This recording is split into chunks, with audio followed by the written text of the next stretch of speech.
प्रेम पत्र। मेरा नाम आनंद है। मैं अभी बीए ग्रेजुएशन की पढ़ाई कर रहा हूँ। मेरा कॉलेज ग्रेजुएशन की पढ़ाई अभी अभी शुरू हुआ है। मैं बीए ग्रेजुएशन की फर्स्ट सेमेस्टर में नामांकन लेकर पहली बार कॉलेज जा रहा हूँ। मैं आनंद कुमार अपनी प्रेम कहानी को इस लेख के जरिए आप सभी लोगों तक पहुंचाना चाहता हूँ। मैं आनंद कुमार मध्य प्रदेश के एक छोटे से गांव का रहने वाला हूँ। मेरी प्राथमिक शिक्षा मेरे गांव के स्कूल से ही हुई है। हालांकि अब मैं कॉलेज की पढ़ाई करने के लिए गांव से थोड़ी दूर शहर की एक यूनिवर्सिटी में अपना नामांकन किया हूँ। यह कहानी 2 साल पहले की है, जब मैं कॉलेज में इंटरमीडिएट में नामांकन किया था। तो मैंने थोड़ी उम्र गुजार देने के बाद पढ़ाई शुरू की थी।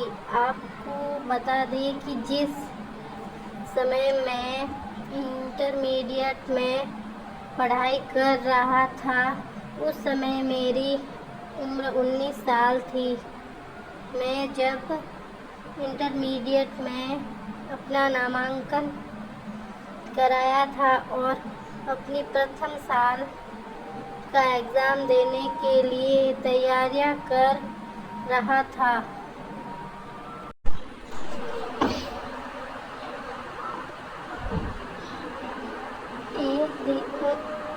एक दिन मेरे घर के बाहर एक डाकिया आवाज़ देता है। जब मेरी मम्मी दरवाज़ा खोलती है तो डाकिया कहता है कि आपके बेटे का नाम आनंद है। उसके लिए एक पत्र आया है कहीं से। अगर हो आनंद तो कृपया करके उसे बोलो कि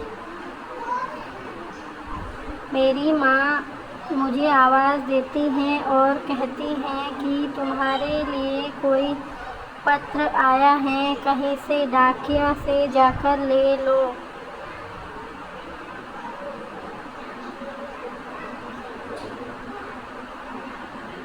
मैंने उस पत्र को देखा तो उसमें आनंद कुमार नाम लिखा, लेकिन पता की जगह पर किसी भी कारण से करो जाने पर साफ साफ नहीं दिख रहा था। ऐसे में पते के स्थान पर क्या पता लिखा था, कुछ समझ में नहीं आ रहा था। लेकिन मेरे शहर का पिन कोड लास्ट में लिखा हुआ था। डाकिया मेरे गांव का शायद मुझे जानता होगा, मेरे नाम को जानता होगा। इसी कारण से किसी और का पत्र मेरे हवाले कर चला गया है। जब मैंने उस पत्र को खोला तो वह एक प्रेम पत्र था, जिसमें एक लड़की अपने प्रेमी को लिखा था। लड़की अपने प्रेम पत्र में लिखती हैं कि जानो, क्या आपको मेरी याद नहीं आती है? क्या मैं आपके बिना किस तरह से जी रही हूँ? मैं आपके प्यार में तड़प तड़प कर मर रही हूँ और आज तक आपका एक पत्र भी मेरे लिए नहीं आया है। हालांकि मैंने ज़िंदगी में कभी आपको देखा ही नहीं है, बस पत्रों के माध्यम से ही बातचीत हो रही है। लेकिन मैंने देखा है कि कुछ दिनों से आपका पत्र बिल्कुल भी मेरे पास नहीं आ रहा है। मैं आपका हालचाल लेने के लिए बिल्कुल बेबस हो चुकी हूँ।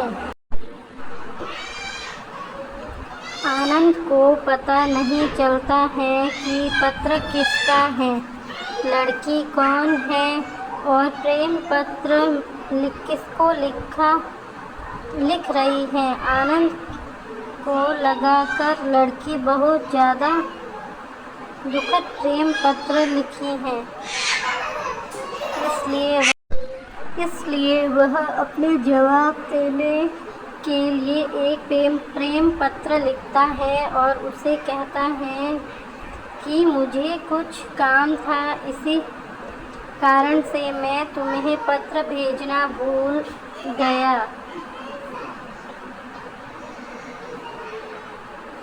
दरअसल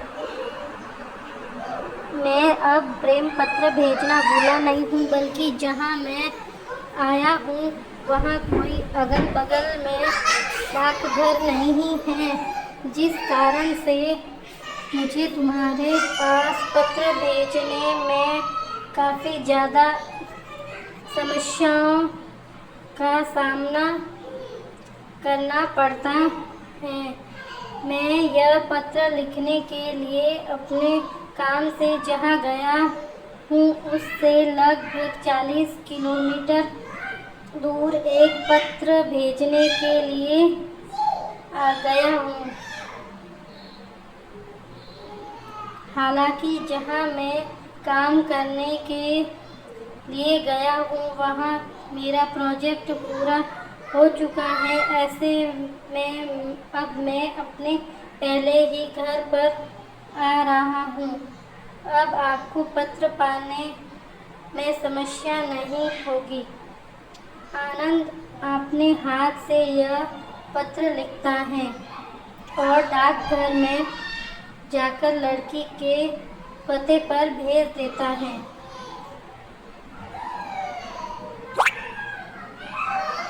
कुछ दिनों के बाद आनंद को फिर से एक पत्र मिलता है जिसमें प्रेम भरी बातें और बहुत सारी मिठास लिखी हुई थी। आनंद को यह सब पढ़ने में बहुत मज़ा आ रहा था, जिस कारण से वह और एक पत्र लिखकर उस लड़के के पते पर भेज दिया था। बहुत दिनों तक ऐसा ही चलता रहा और करीब 1 साल से ज़्यादा तक इसी तरह का प्रेम पत्रों का आना जाना लगा हुआ था। अब मुझे भी उस लड़की से थोड़ी प्यार होने लगा था। उस समय मेरे पास तथा मेरे घर में एक मोबाइल भी था तथा टेलीफोन भी था, लेकिन मैंने कभी भी इसका जिक्र उस लड़की से नहीं किया था। हो सकता है कि उस लड़की के घर में टेलीफोन या मोबाइल हो, लेकिन हमारा बातचीत सिर्फ प्रेम पत्र के द्वारा ही हुआ करता था। मैंने भी कभी उस लड़की से फ़ोन पर बात करने के बारे में सोचा भी नहीं। प्रेम पत्रों का आना जाना चालू ही रहा था। अचानक एक दिन मुझे पत्र मिलता है। इसमें लड़की का पत्र मिला। उसमें लिखा हुआ था कि मैं आपसे मिलना चाहती हूँ। शादी की उम्र होती जा रही है। मैं ज़िंदगी में किसी से शादी नहीं कर सकती हूँ। मैंने आपसे ही प्यार किया है और चाहे कुछ भी हो जाए आपसे ही शादी करूँगी।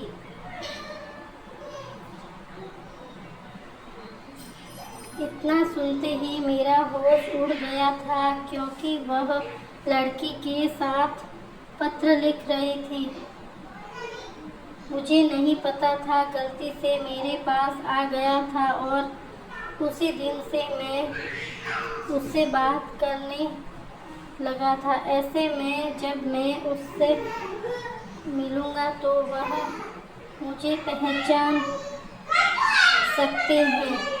उसे काफ़ी ज़्यादा दुख हो सकता है। यह बात सोचकर मैंने उस लड़की को कहा कि मैं अभी नहीं मिल सकता हूँ और अभी शादी भी नहीं कर सकता हूँ, ताकि वह लड़की मेरा पीछा छोड़ दे और कहीं और शादी करने के लिए राजी हो जाए। लेकिन वह लड़की बहुत ज़्यादा जिद्दी थी। वह लड़की कसम खाकर बोल गई कि मैं शादी करूँगी तो आपसे ही, वरना जिंदगी भर कुंवारी ही रहूँगी। फिर कुछ दिन बाद लड़की प्रेम पत्र लिखती है कि मुझे मिलना है। मैं अब सोच लेता हूँ, जो कि होगा देखा जाएगा। चलो एक बार मिलने का प्रयास करते हैं। दूसरी बार मैंने प्रेम पत्र लिखा और उसके जवाब में कहा कि ठीक है, मैं तुमसे मिलना चाहता हूँ। तुम अगले पत्र में मिलने का पता और जगह भेजना, लिखकर मैं वहाँ आ जाऊँगा। लड़की ऐसा ही करती है।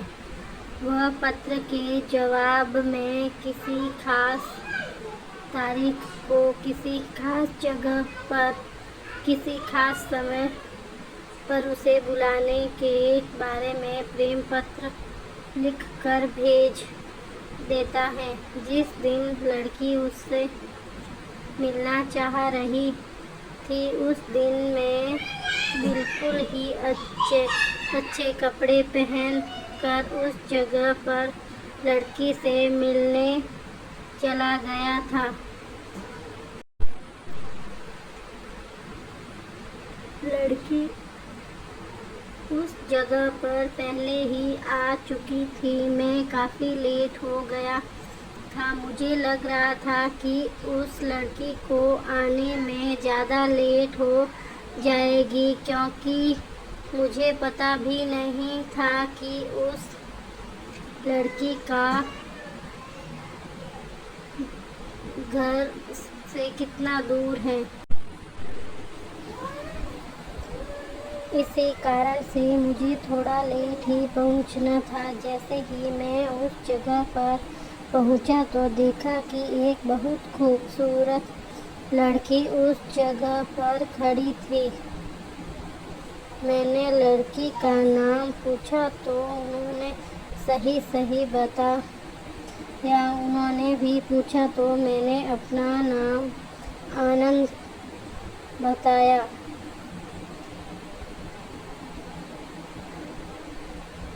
लड़की मुझे देखते ही मेरे गले लगकर रोने लगी थी। रोते हुए वह बोल रही थी कि मैं कितने दिन आपके लिए कितनी बार रोया करती थी। आप आज हमसे मिलने आए हैं।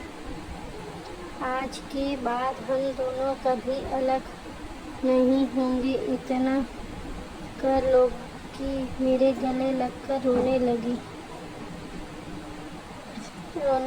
थी। लेकिन मैंने उसके आंसू पोंछते हुए उसे चुप कराया और उसे वह एहसास दिलाया कि मैं अब उसके बिना कहीं नहीं जाऊंगा। मैं अब उसे प्यार करने के बारे में भी सोच सकता था, क्योंकि मुझे वह लड़की बेहद ही पसंद आई थी। ऐसे में मैं भी आपसे बहुत प्यार करने लगा था और वह लड़की बोल रही थी मुझसे शादी करने के लिए। मैं भी उससे शादी करने के लिए हाँ कर दिया। उन्होंने अपने घर वालों को बताया और वह मेरे घर वालों को बताई है। ऐसे में मेरे घर वाले उसके घर वालों आपस में एक दूसरे के रिश्ते के बारे में अच्छी तरह से सोच समझकर मान लिया था। कुछ दिनों में हमारी शादी होने वाली थी। मैं अभी प्रेम पत्रों के जरिए से ही बात किया करता था। उसके बाद मैंने अपने शहर में आनंद नाम के लड़के को तलाश करने लगा था। मैं सोच रहा था कि आखिरकार है या वो लड़की जिसको पत्र लिख रही थी वह कौन है और मेरे नाम का शहर में कौन कौन है। फिर वह अचानक आनंद नाम का एक लड़के के घर पर पहुंच गया, लेकिन आनंद घर में नहीं मिला था। उसके माँ बाप घर में थे। आनंद उसके माता पिता से बात करते हैं और कहते हैं कि आपका बेटा कहाँ रहता है। अभी यह सुनकर उसके माता पिता रोने लगते हैं और कहते हैं कि मेरा बेटा की उम्र अभी 18 साल की हुई थी। मेरा पटना के पास एक स्कूल में पढ़ाई करता था और स्कूल जाते वक्त से दुर्घटना हो गया और उसकी मृत्यु हो गई थी।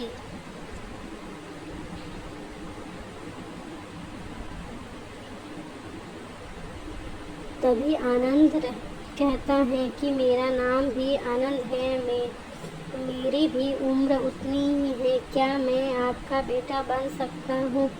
फिर पहले वाले आनंद के माता पिता और वह प्यारा आनंद को गले से लगा लेता है और कहता है कि मैं तुम्हारे पिताजी हूँ, तुम ऐसी बात क्यों कर रहे हो।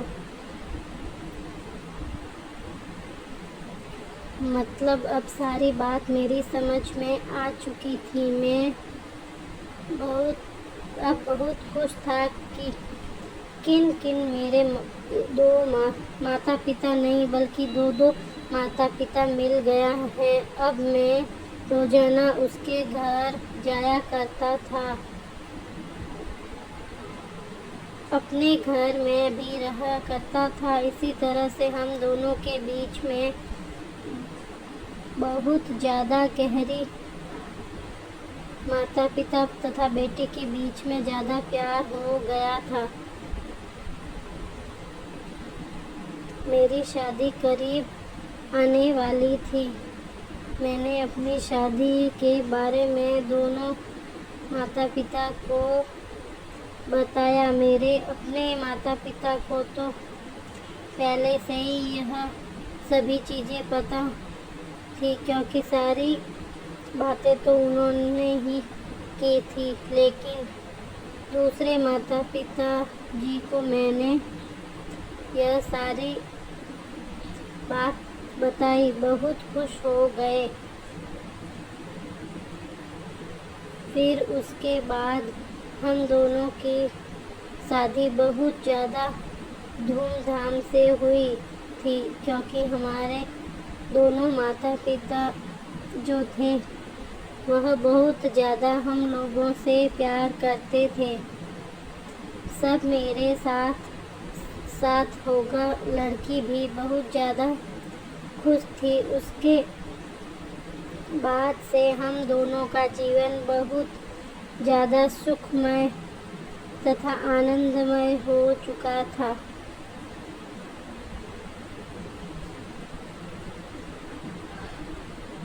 Happy the end.